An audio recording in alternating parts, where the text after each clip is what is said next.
Bienvenue sur Teach, votre émission d'enseignement et de maturité spirituelle. Bienvenue surtout sur cette semaine de famille. Nous sommes en train de parler des conflits, des problèmes qui ont souvent lieu dans les familles et quelles sont les réponses bibliques pour ces problèmes-là. On a commencé d'abord à parler de la division dans la famille, ces conflits qui entre frères et sœurs. On a donné des bonnes solutions. C'était vraiment intéressant à suivre. Aujourd'hui, j'aimerais qu'on s'attarde en particulier sur un phénomène qui s'appelle de l'injustice. L'injustice dans la famille, qui est le piège du favoritisme parental.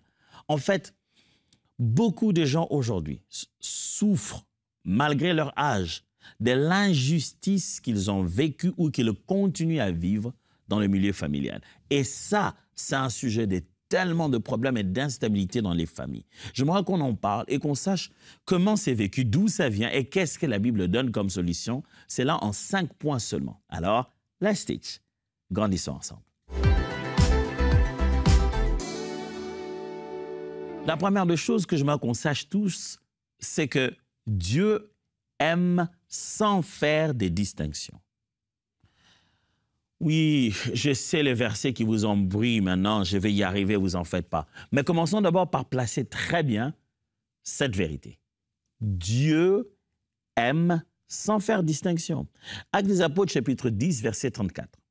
Alors Pierre, ouvrant la bouche, dit « En vérité, je reconnais que Dieu ne fait point acception des personnes. » Romains chapitre 2, verset 11 dit, Romains chapitre 2, au verset 11. « Car devant Dieu, il n'y a point d'acception des personnes. » Dieu nous aime sans distinction.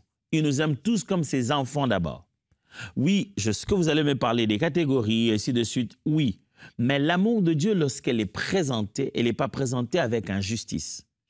C'est le Dieu qui montre et qui lève son soleil pour les justes et les méchants. Je sais qu'un texte vous dérange. C'est celui qui dit « Il a aimé Jacob et il a haï Ésaü ». Vous devez comprendre le langage biblique et surtout le langage idiomatique hébreu. Dans cette façon de parler, Dieu n'est pas en train de dire qu'il n'a aucun sentiment d'amour et que dans son cœur, il n'a que haine pour Ésaü. Non, ça veut simplement dire Dieu a choisi pour l'objectif qu'il avait Jacob et pas Ésaü à la place. Le choix pour un but, c'est cette expression qui est utilisée ici pour dire Dieu aima Jacob et haït Ésaü, c'est-à-dire Dieu a choisi de faire ce qu'il avait comme plan avec Jacob et non pas sur Ésaü. C'est ça, c'est que ça signifie. Mais ça ne signifie pas que Dieu, au fond de lui, il nous voit tous en se disant celui-ci est digne de peu d'amour, celui-là, non, celui-là, je ne l'aime pas trop. Je ne sais même pas qu'est-ce qu'il fout sur la terre, celui-là, il n'est tout même pas intéressant. Non, Dieu aime sans faire des distinctions. Pourquoi je commence par là? Parce que si on veut être comme Dieu, si on veut être comme lui en toutes choses, nous devons apprendre à aimer sans distinction. La famille devrait être un endroit où les gens sont aimés sans distinction. Lorsque cette petite distinction commence à flotter dans l'air, elle devient grande, elle grandit, c'est source de tellement de problèmes dans la famille. Aujourd'hui, peut-être pendant que vous m'écoutez, vous subissez encore cette injustice. Ou vous vous demandez deux fois, est-ce que moi, je suis membre de cette famille? Je ne sais pas si je parle à quelqu'un, mais cette phrase, tu la répètes souvent. Je me demande de fois si je suis vraiment enfant de cette famille. Tu vois l'injustice sous toutes ses formes. Tu te demandes, mais c'est quoi cet acharnement? Pourquoi moi? Pourquoi on donne à tous sauf à moi? Pourquoi tout le monde s'en va se reposer sauf moi? Pourquoi, quand c'est mon tour, c'est comme ça? Est-ce que je suis vraiment enfant de ces parents-ci? Est-ce que ceux-ci sont vraiment mes frères? Est-ce que celles-là sont vraiment mes sœurs? Oui, l'injustice nous fait dire ça. Des fois, on a juste l'impression de ne même pas y appartenir.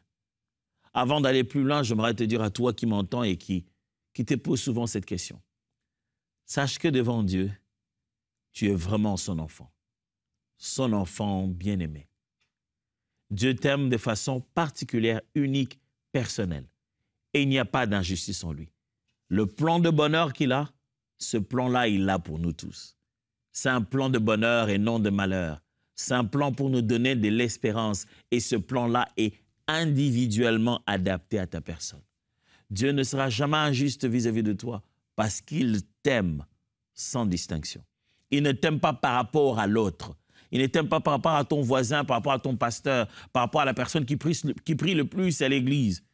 Il ne t'aime pas par rapport à la personne que toi, tu as l'impression qu'elle a tout ce qu'elle veut et toi, on dirait que tu n'as rien. Donc Dieu les aime eux plus que nous autres ici. Non, pas du tout. Si tu savais qu'est-ce que c'est que ta vie, si tu ne sais pas où tu passes, tu connaissais l'adversité qui est autour de toi, tu apprécierais mieux l'amour de Dieu dans ta vie. Dieu nous aime sans distinction et nous devrions apprendre, nous, enfants de Dieu, à aimer sans distinction. En position de père, en position de mère, en position d'enfants, de frères et de sœurs, nous devons apprendre à exprimer dans nos familles un amour sans injustice. L'injustice détruit la famille. Je connais beaucoup de personnes qui ont fait des témoignages d'avoir vécu chez leur marâtre et d'avoir été l'objet des injustices incroyables. Beaucoup de gens drainent encore de blessures jusqu'aujourd'hui, d'avoir tellement subi d'injustice parce qu'ils étaient élevés par une mère qui n'était pas la leur, ou par un père qui n'était pas le leur, ou par un oncle, par une tante. Ils ont vécu quelque part où ce n'était pas chez eux. Et durant toute leur vie, on leur a fait ressentir que vous n'êtes pas des nôtres. Ils ont habité là-bas. Même au moment de manger, les assiettes avec lesquelles on sert les autres ne sont pas les mêmes assiettes qu'on leur sert eux. On a tout fait pour leur montrer qu'ils étaient une autre catégorie différente de ceux qui sont légitimes. Peut-être que vous drainez encore cette blessure jusqu'aujourd'hui. J'aimerais vous donner cette bonne nouvelle. Dieu vous aime comme son enfant à lui personnel. Dans sa famille, la famille où lui, il est père, il n'y a pas d'injustice. Que le diable ne vous fasse pas croire que parce que vous avez demandé une chose, vous ne l'avez pas reçue, ils sont tous pareils. Là, à la maison, ils étaient injustes. Chez la tante, ils étaient injustes. Chez l'oncle, chez la marâtre, ils étaient injustes. Chez mon grand-père, ils étaient injustes. Même Dieu aussi est injuste vis-à-vis de moi. Oh non, non, non, non, non. Vous parlez au Père de toutes les familles du monde. Il a suffisamment de la place dans son cœur pour aimer chaque enfant personnellement, individuellement, être attentif à la valeur de cet enfant et lui donner ce qu'il lui faut. Dieu aime sans faire des distinctions. Deuxièmement, le favoritisme détruit l'unité familiale. À l'émission précédente, j'ai parlé de cette affaire de favoritisme. Et le favoritisme revient ici parce que c'est l'une des grandes expressions de l'injustice familiale. Quand on ne donne qu'à lui.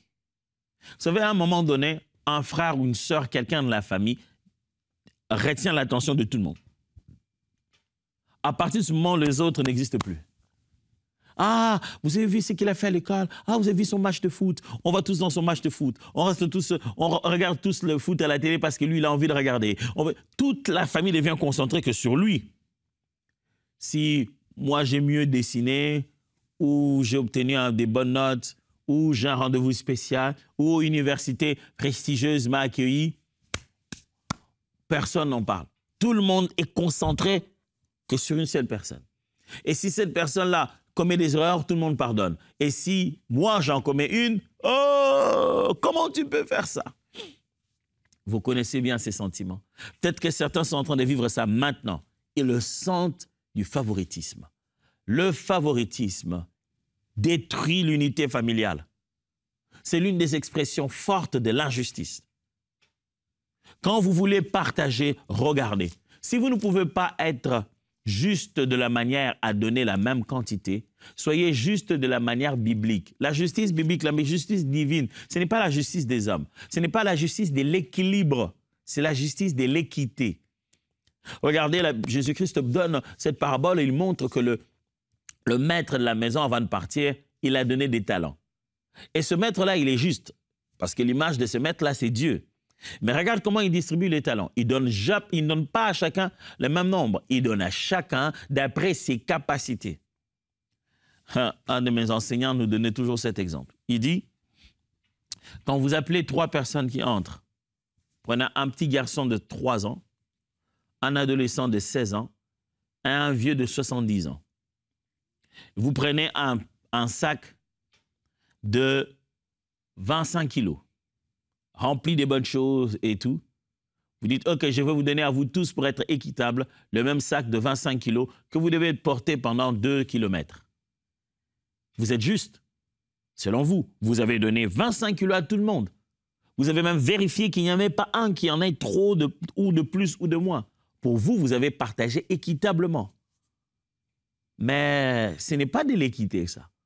Vous avez donné la même mesure, mais pas à chacun selon ses capacités. Les 25 kilos seront un grand bonheur pour ce jeune homme adolescent. Ça sera une lourde charge à traîner pour le vieillard.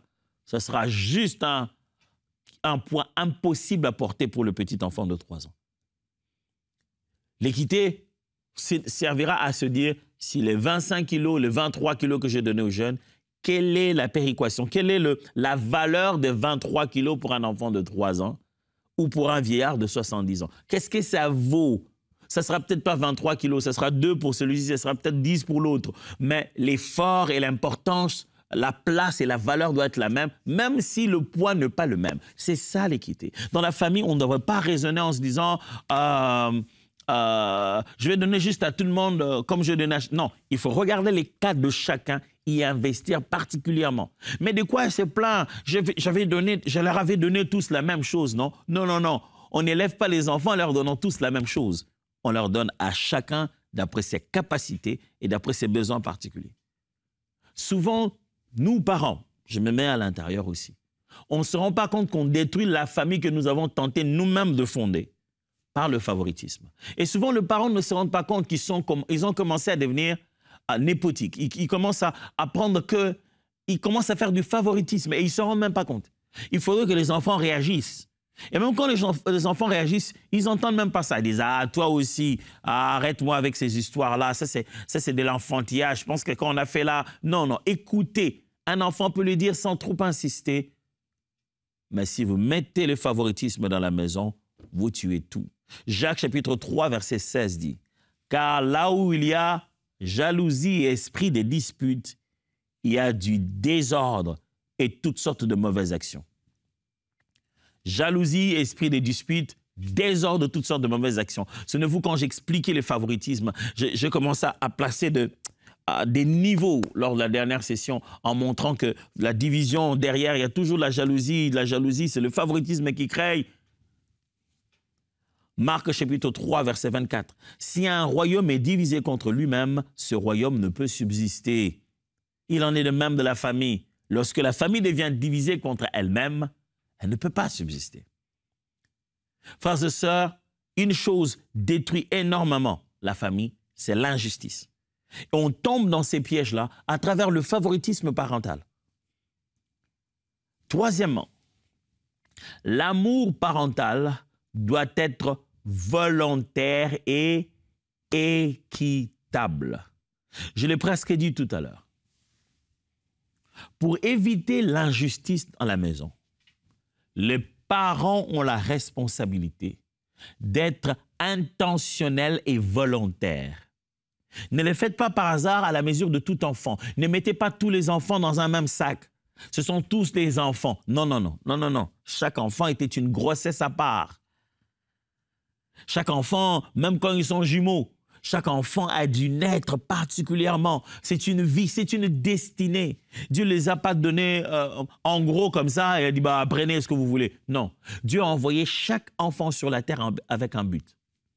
Et de fois, vous pensez qu'ils ont quand même grandi. Aujourd'hui, ce sont de grandes personnes. Chacun est marié chez lui. Mais on voit comment tu te rends à l'accouchement de celle-là. On voit comment tu te rends à l'anniversaire de l'autre. On voit comment tu appelles quand un tel a fait telle chose. On peut ressentir de l'injustice, quel que soit l'âge. Très chers parents, vous devez mettre de la volonté dans votre façon d'aimer et être intentionnel en posant les actes, en se disant « j'ai fait ceci pour celui-ci, il faut que je fasse une compensation. » Presque. Permettez-moi d'imaginer ça comme ça. Le même geste que vous avez posé pour l'un ne signifie pas la même chose pour l'autre. Bah, lui, dans tous les cas, il ne s'occupe pas de ses anniversaires. Je vais aller fêter l'anniversaire. Non. Vous ne devez pas faire ça. Quand c'est son anniversaire, même s'il n'aime pas les fêter, ainsi de suite, il est important que tu te tournes vers lui, dis « Bon anniversaire, j'ai pensé à toi. Aujourd'hui, c'est ton anniversaire. Je sais que tu n'aimes pas trop, mais moi, je suis heureux de savoir que c'est le jour où j'étais eu sur la terre. » Même s'il va balayer ça du revers la main en disant « Maman, oh, merci, merci. Tu sais que moi, ces choses-là, ça me saoule, je n'aime pas, tralala, tralala. » Vous savez, les jeunes d'aujourd'hui, ils ont tout un tas d'expressions. Mais il se souviendra que sa naissance a du prix à tes yeux. Mais il ne faut pas seulement être intentionnel et volontaire dans la manière d'aimer les enfants. Il faut être équitable et je venais d'expliquer la notion de l'équité. Pour expliquer l'équité, j'aime bien, il y a toujours une belle image, une belle photo que j'ai vue quelque part.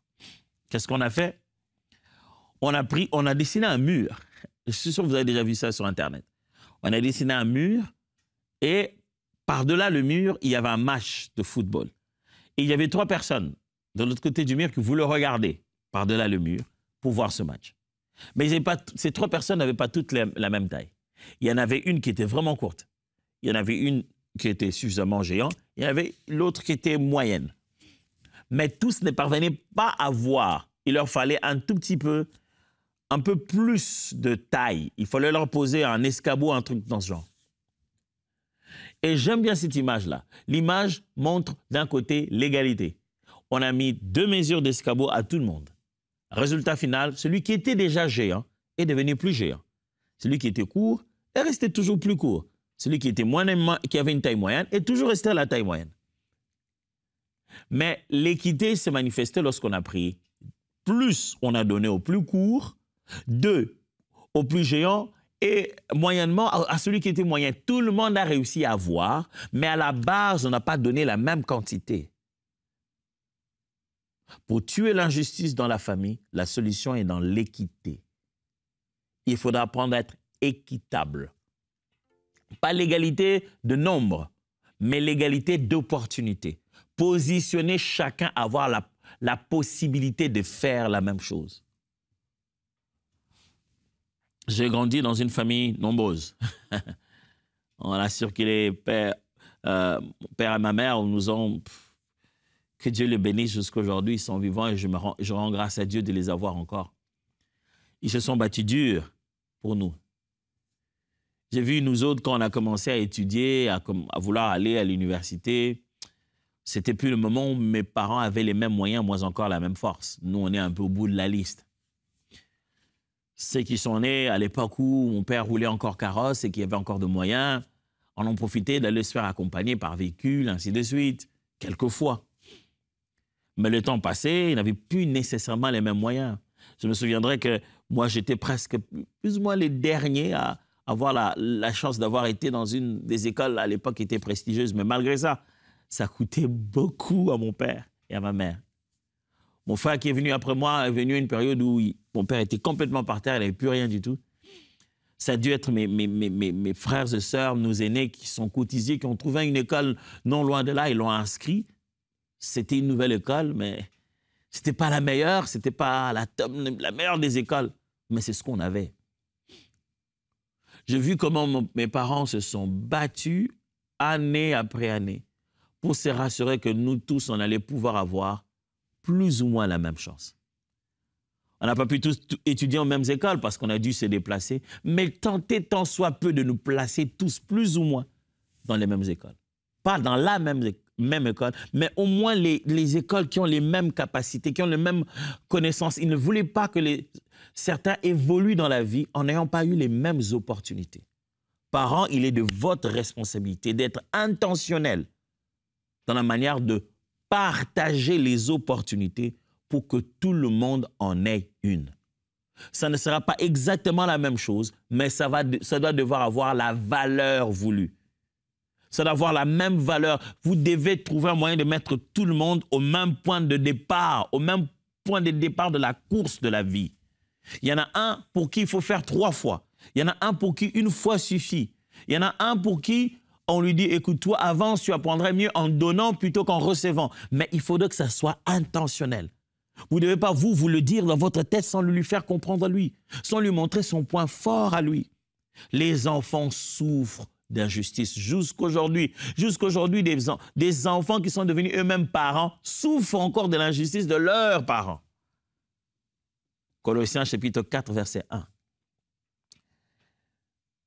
Maîtres, accordez à vos serviteurs ce qui est juste et équitable, sachant que vous aussi, vous avez un maître dans le ciel. Ce contexte ici est celui des maîtres et des serviteurs, mais j'ai voulu montrer ici l'utilité de l'équité. Être juste et équitable, sachant que nous-mêmes, on a aussi un maître. Je devrais lui dire que parents, vous devez être juste et équitable à vos enfants, parce que vous aussi, vous avez des parents. Proverbe 22, 6. Instruis l'enfant selon la voie qu'il doit suivre. Et quand il sera vieux, il ne s'en détournera pas. Quand l'enfant est encore enfant, c'est le meilleur moment de lui montrer les bases. Il faudra être intentionnel, volontaire dans l'amour que vous lui montrez et dans les actions que vous posez pour lui. Quatrièmement, nous sommes en train de parler de ce phénomène de l'injustice dans la famille comme un des grands problèmes qui détruit nos familles. Certains m'écoutent aujourd'hui, sont encore victimes de cette injustice. Ils viennent encore de se partager quelque chose et tout le monde a oublié naturellement. Vous savez, si on a été tellement victime de l'injustice, depuis qu'on vivait dans le toit paternel, des fois les frères et sœurs intègrent ça. Tout le monde devient injuste vis-à-vis de toi et ils trouvent que c'est normal. Et on n'en parle même pas. Si tu oses parler contre ça, c'est toi qu'on traite d'impoli, c'est toi qu'on traite des diviseurs de la famille. Oh, tu es la victime. Voici une chose que je tiens à dire. 4. L'injustice engendre l'amertume. Oui. Là où il y a de l'injustice, les gens deviennent amers. Ils ne le disent pas. Le problème avec l'amertume, c'est que quelqu'un peut continuer à sourire, à faire de la façade, à venir aux réunions de famille, à assister aux anniversaires des uns des autres, mais au fond de lui, il fait que c'est distancé. Il ne vous parle jamais de ses problèmes, il ne vous dit pas par quoi il passe, parce qu'il sait qu'il n'est pas comme tout le monde, parce qu'il sait qu'il n'est pas traité comme tout le monde, parce qu'il sait qu'il est injuste, et il devient amer à l'intérieur de lui. Et les problèmes avec l'amertume, il y a toujours un jour où l'amertume finit par, j'allais dire, se renverser. Se renverser dans la soupe. La famille change de goût. La famille commence à avoir un goût amer parce qu'un jour, quelqu'un a juste explosé. Vous savez, quand quelqu'un est blessé, le jour où il se met à blesser, il va massacrer les gens. Parce qu'il se sent en position de légitimité. Il s'est dit, j'ai trop souffert, c'est à mon tour de riposter. Hébreux chapitre 12, verset 15. Veillez à ce que nul ne se prive de la grâce de Dieu, à ce qu'aucune racine d'amertume poussant des rejetants ne produise du trouble et que plusieurs n'en soient infectés. L'homme d'Hébreux dit, veillez. Rassurez-vous que dans un contexte d'église, dans un contexte de frères et sœurs, qui est une famille aussi, qui ne se laisse pas se drainer de l'amertume dans le cœur des gens. Que ce que Dieu a fait au milieu de nous tous, que les uns les autres s'en privent, n'aient pas l'opportunité d'user de cela. Et que petit à petit, dans leur cœur, ils commencent à devenir amers, et ça va produire de la destruction. Il y a des familles qui sont détruites parce que certaines personnes sont devenues amères. Quand il parle, tu as envie de te dire, oh, est-ce qu'il sait qu'il parle à moi, son frère? Il est devenu amer. La rancune est montée dans son cœur parce pour lui, il vit dans l'injustice. Jacques 2, 9. Mais si vous faites du favoritisme, vous commettez un péché. Et vous êtes condamnés par la loi comme des transgresseurs.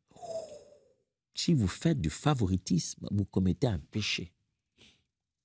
Jacques parle de favoritisme dans le temple, dans l'église, la manière dont on reçoit les gens à l'intérieur.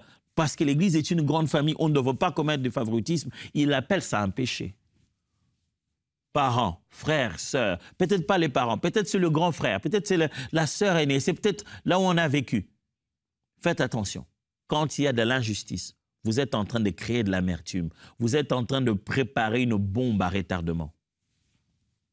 Et enfin, confessez et restaurer les cœurs brisés. C'est ça la solution, là où il y a de l'injustice.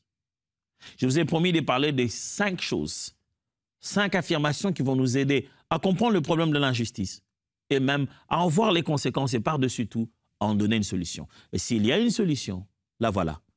Confesser et restaurer les cœurs brisés. Là où il y a de l'injustice, il faut en parler. Confesser tant à Dieu qu'aux frères et aux sœurs.